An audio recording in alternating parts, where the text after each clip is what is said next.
MDH chana masala. ಈಗ ಕಡಲೆ ಇರಲಿ, ಹಲಸಂದೆ ಬೀಜ, ಕಪ್ಪು ಕಡಲೆ ಅಥವಾ ಬಿಳಿ ಕಡಲೆ, ಎಲ್ಲವೂ ಸ್ವಾದಿಷ್ಟವಾಗುತ್ತೆ.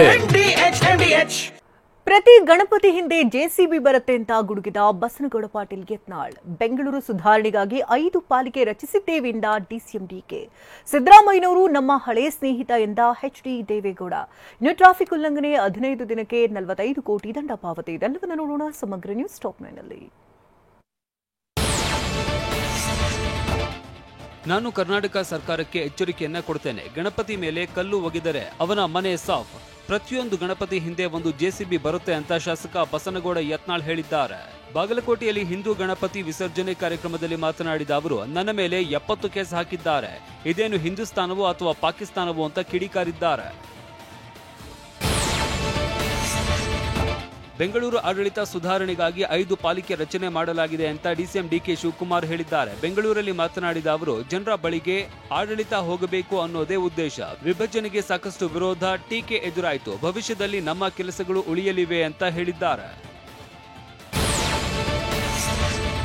ಬೆಂಗಳೂರು ಅಂತಾರಾಷ್ಟ್ರೀಯ ನಗರವಾಗಿ ಬೆಳೀತಾ ಇದ್ದು, ಬೆಂಗಳೂರು ಘನತೆ ಕಾಪಾಡುವ ಹೊಣೆ ನಮ್ಮ ಮೇಲಿದೆ ಅಂತ ಡಿಸಿಎಂ ಡಿಕೆ ಶಿವಕುಮಾರ್ ಹೇಳಿದ್ದಾರೆ.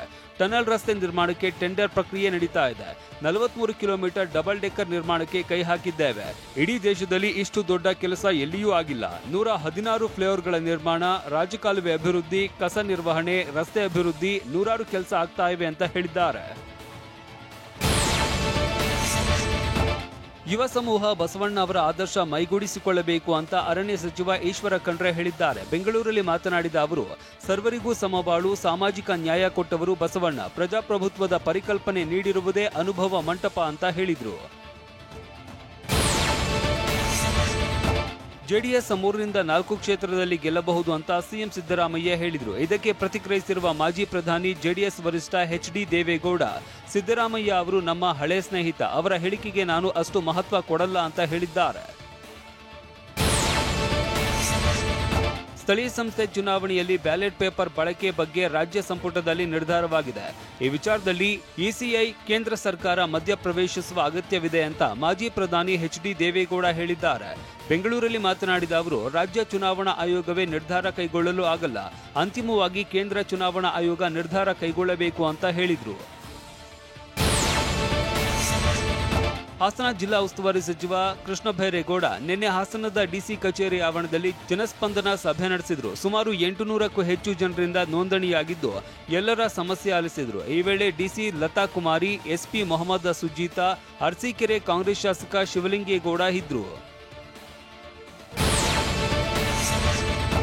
ಟ್ರಾಫಿಕ್ ನಿಯಮ ಉಲ್ಲಂಘನೆ ದಂಡದಲ್ಲಿ 50% ರಿಯಾಯಿತಿ ನೀಡಿದ್ದೇ ತಡ ವಾಹನ ಸವಾರರು ನಾಮುಂದು ತಾಮುಂದು ಅಂತ ದಂಡ ಪಾವತಿಸಿದ್ದಾರೆ. 15 ದಿನಕ್ಕೆ 45 ಕೋಟಿ 52 ಲಕ್ಷದ 94,750 ದಂಡ ಪಾವತಿಸಿದ್ದಾರೆ. ಆಗಸ್ಟ್ 23ರಿಂದ ದಂಡ ಪಾವತಿಗೆ ಸರ್ಕಾರ ರಿಯಾಯಿತಿ ನೀಡಿತ್ತು.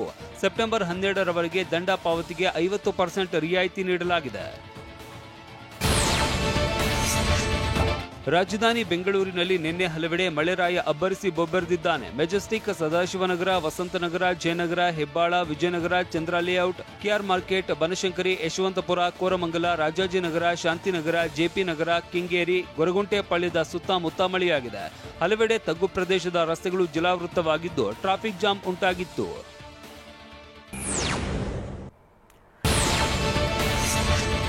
ಮಾಜಿ ಕಾರ್ಪೊರೇಟರ್ ಪುತ್ರನ ವಿರುದ್ಧ ಯುವತಿ ವಂಚನೆ ಆರೋಪ ಮಾಡಿದ್ದಾಳೆ. ತುಮಕೂರಿನ ಮಾಜಿ ಕಾರ್ಪೊರೇಟರ್ಗಳಾದ ಇಂದ್ರಕುಮಾರ್ ಹಾಗೂ ನಳಿನಿ ಪುತ್ರ ಯಶಸ್ವಿ ವಿರುದ್ಧ ಸಂತ್ರಸ್ತೆ ಮಹಿಳಾ ಠಾಣೆಯಲ್ಲಿ ದೂರು ದಾಖಲಿಸಿದ್ದಾರೆ. ದೇಗುಲದಲ್ಲಿ ಸಂತ್ರಸ್ತೆಯನ್ನ ಯಶಸ್ವಿ ಮದುವೆಯಾಗಿದ್ದು ಬಳಿಕ ಅತ್ತೆ ಮಾವ ಕಿರುಕುಳ ನೀಡ್ತಿದ್ರಂತೆ. ಅಲ್ಲದೆ ಯಶಸ್ವಿ ಲಕ್ಷಾಂತರ ಹಣ ಚಿನ್ನ ಪಡೆದು ವಂಚಿಸಿದ್ದಾನೆ. ಖಾಸಗಿ ವಿಡಿಯೋ ಜಾಲತಾಣದಲ್ಲಿ ವೈರಲ್ ಮಾಡುವ ಬೆದರಿಕೆ ಹಾಕಿದ್ದಂತೆ. ಆರೋಪಿಗಳಿಗಾಗಿ ಪೊಲೀಸರು ಹುಡುಕಾಟ ನಡೆಸಿದ್ದಾರೆ.